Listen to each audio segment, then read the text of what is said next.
ಕರಾವಳಿ ಕರ್ನಾಟಕದ ಪ್ರಸಿದ್ಧ ಕಾಣಿಕ ಕ್ಷೇತ್ರ ವಿಟ್ಲ ಸಮೀಪದ ಕೇಲಿಂಜ ಶ್ರೀ ಉಳ್ಳಾಲ್ತಿ ದೈವಸ್ಥಾನ ಶ್ರೀ ಅಮ್ಮನವರ ಕಾಲಾವಧಿ ಮೆಚ್ಚಿ ಜಾತ್ರೆಯು ವಿಜೃಂಭಣೆಯಿಂದ ಸಂಪನ್ನಗೊಂಡಿತು.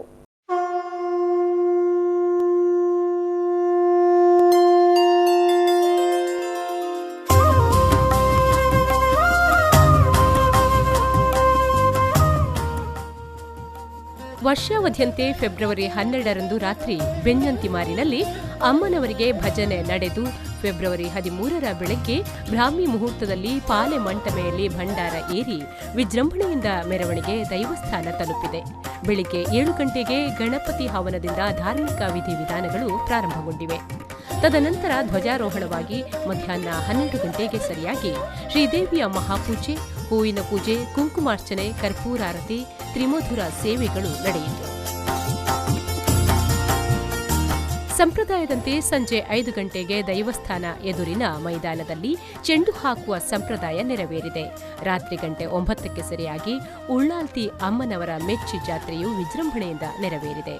ರಾತ್ರಿ 2 ಗಂಟೆಗೆ ಬಟ್ಟಲು ಕಾಣಿಕೆ ಸೇವೆ, ತರುವಾಯ ಪರಿವಾರ ದೈವಗಳಾದ ಪೊಯ್ಯತ್ತಾಯಿ, ಮಲರಾಯಿ ಹಾಗೂ ಪಿಲ್ಚಾಮುಂಡಿ ದೈವಗಳ ನೇಮ ಸಂಪ್ರದಾಯದಂತೆ ನಡೆಯಿತು.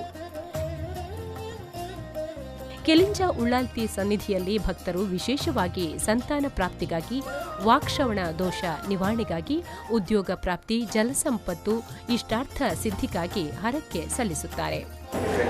ಇಲ್ಲಿ ವಿಶೇಷ ಏನಂತ ಹೇಳಿದ್ರೆ, ಈ ವಾಕ್ಶ್ರವಣ ದೋಷ ಇದ್ದವರಿಗೆ ಮತ್ತು ಈ ಕಳ್ಳಕಾಕರ ಭಯ ಇರುವವರಿಗೆ, ಇಂಥವರಿಗೆಲ್ಲ ಮತ್ತು ಮಕ್ಕಳ ಸಂತತಿಗೆ ಬಹಳ ವಿಶೇಷವಾದ ಕ್ಷೇತ್ರ. ಅಂದರೆ ಇಲ್ಲಿ ಕೈ ಮುಗಿದವರಿಗೆ, ಪ್ರತಿಯೊಬ್ಬರಿಗೂ ಅವರ ಶ್ರದ್ಧಾ ಭಕ್ತಿಯಿಂದ ಕೈ ಮುಗಿದವರಿಗೆ ಅವರ ಕಾರ್ಯಸಿದ್ಧಿಯಾಗುವುದು. ಪ್ರತಿ ಸಂಕ್ರಮಣದಂದು ತಂಬಿಲ ಸೇವೆ, ಕುಂಕುಮಾರ್ಚನೆ, ಕರ್ಪೂರಾರತಿ ನಡೆಯುತ್ತವೆ.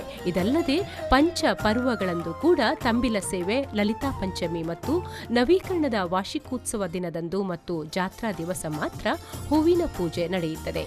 ಕೆಲಿಂಜದಲ್ಲಿ ಉಳ್ಳಾಲ್ತಿ ಅಮ್ಮನವರು ದ್ವಿಶಕ್ತಿ ರೂಪದಲ್ಲಿ ನೆಲೆಸಿದ್ದು, ಇದರ ಪ್ರತೀಕವಾಗಿ ಕಟ್ಟಿದ ಒಂದೇ ದೈವಕ್ಕೆ ಮೊದಲ 5 ಬಲಿಗಳು, ಪಾರ್ವತಿ ದೇವಿಗೆ ದೇವಕ್ರಿಯೆಯಲ್ಲೂ ಕೊನೆಯ 4 ಬಲಿಗಳು, ಪಂಚದೀವಟಿಗೆ ಮತ್ತು ದೊಂದಿ ಹಿಡಿದುಕೊಂಡು ಭದ್ರಕಾಳಿಗೆ ಅಸುರ ಕ್ರಿಯೆಯಲ್ಲೂ ಸಂಪ್ರದಾಯಬದ್ಧವಾಗಿ ನಡೆಯಿತು.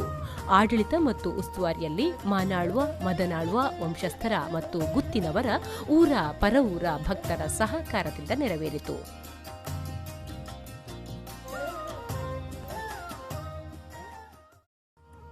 Mohammed Ali, V4 News 24/7 Vitla.